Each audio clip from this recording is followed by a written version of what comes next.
Mbola eo amin'izay vaovao ny aretina Alzheimer izay hatrany dia miisa roa etsy ireo olona voan'ny aretina Alzheimer eto Madagasikara raha ny tombana nataon'ny fikambanam-be iraisam-pirenena ho an'ny fahasalamana na ny OMS. Tsy mbola manana tontanisa mazava ny ministeran'ny fahasalamana mahakasika ireo olona voan'ny aretina ara-tsaina ity. Hiezaka hijery ireo olona ireo ny fanjakana raha ny nambarany eo anivon'ny ministeran'ny fahasalamam-bahoaka. Isan'ny areti-tsaina mahazo ny olona ny Alzheimer. Tsy mbola manana tontanisa mazava an'ireo olona voan'izany aretina izany ny ministeran'ny fahasalamam-bahoaka eto Madagasikara.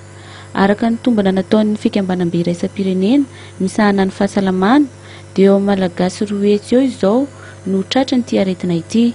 Nanambarany teo anivon'ny ministeran'ny fahasalamam-bahoaka fa hijery akaiky ireo olona voan'ny Alzheimer.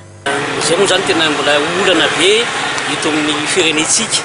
Amin'ny ministerany zany mbola tsy manana tontanisa mazava momba ny fisian'ny aretina Alzheimer zany tsika fa efa eo andalana zany ny ministera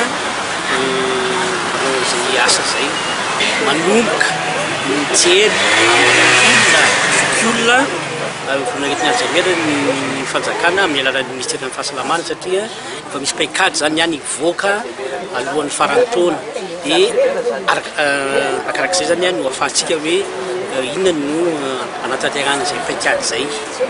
Zay no zava-dehibe zany. Mpiara-miombonantoka sy mandray an-tanana ny olona voan'ny aretina Alzheimer ny OMS. Isan'ny aretina tena mila fanampiana avy amin'ny fiarahamonina sy ny fitondram-panjakana ny Alzheimer ahafahana manome hasina ireo zokiolona izay masoandro ny poirana sy vinahitana. Ao anatin'ny kolontsaina malagasy ihany koa ny fanajana azy ireo.